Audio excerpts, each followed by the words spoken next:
Press the bell icon on the YouTube app and never miss another update.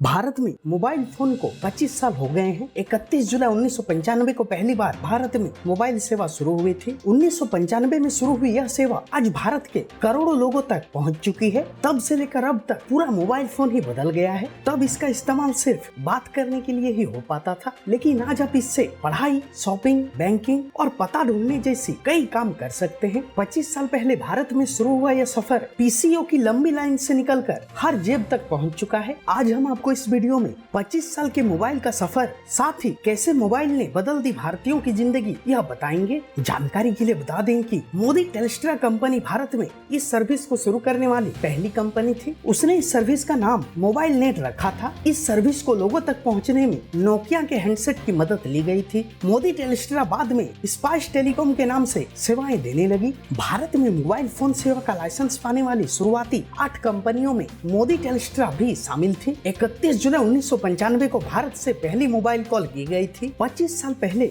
पश्चिम बंगाल के मुख्यमंत्री ज्योति बसु ने कोलकाता में Modi टेलिस्ट्रा company की मोबाइल नेट सर्विस की शुरुआत की थी। इसके बाद ज्योति बसु ने कोलकाता से ही पहली मोबाइल कॉल उस समय के केंद्रीय संचार मंत्री सुखराम को की थी। यह कॉल करने के लिए नोकिया के हैंडसेट 2110 का इस्तेमाल किया गया था। यह कॉल कोलकाता के राइटर्स बिल्डिंग से दिल्ली स्थित संचार भवन के बीच की गई थी। 25 साल पहले आउटगोइंग के साथ साथ इनकमिंग कॉल के लिए भी पैसे देने होते थे। आउटगोइंग कॉल्स के लिए जहां 16 रुपये प्रति मिनट की दर चुकानी होती थी, वहीं इनकमिंग कॉल के लिए 8 रुपये प्रति मिनट चुकाना होता था। इसके अलावा मोबाइल हैंडसेट खरीदने के लिए 4900 रुपये तक चुकाने होते थे, जो उस समय के हिसाब से बहुत ज्यादा थे। मोबाइल के शुरुआती 5 साल में महज 10 लाख कस्टमर तक ही यह सर्विस पहुंची थी। साल 2003 में कॉलिंग पार्टी पेज यानी कि सीपीपी का सिद्धांत लागू हुआ, यानी मोबाइल पर इनकमिंग कॉल फ्री कर दी गई। लैंडलाइन पर कॉल करने की दरें भी घटाकर 1.20 रुपये प्रति मिनट कर दी गई। इसके चलते ग्राहकों की संख्या में हर महीने तेजी से इजाफा होने लगा।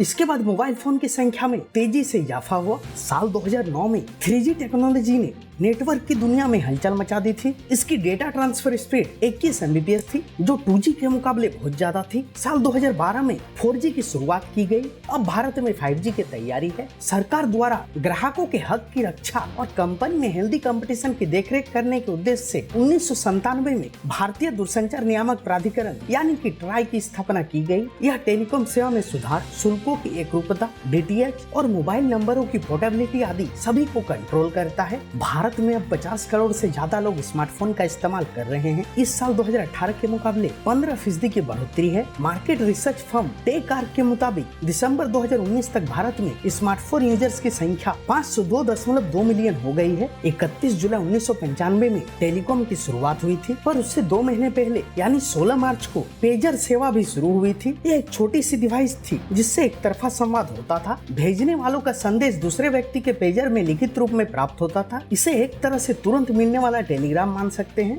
जहां पेजर एक तरफा संवाद था जो लिखित होता था, तो वहीं मोबाइल कम्युनिकेशन 2 तरफा और आवाज के रूप में था। मोबाइल के आने के कारण पेजर का अस्तित्व कुछ ही साल रहा। ये थी इवोल्यूशन ऑफ मोबाइल 1995 से 2020 तक। Telecom News की report. For the latest telecom news, subscribe to this channel now.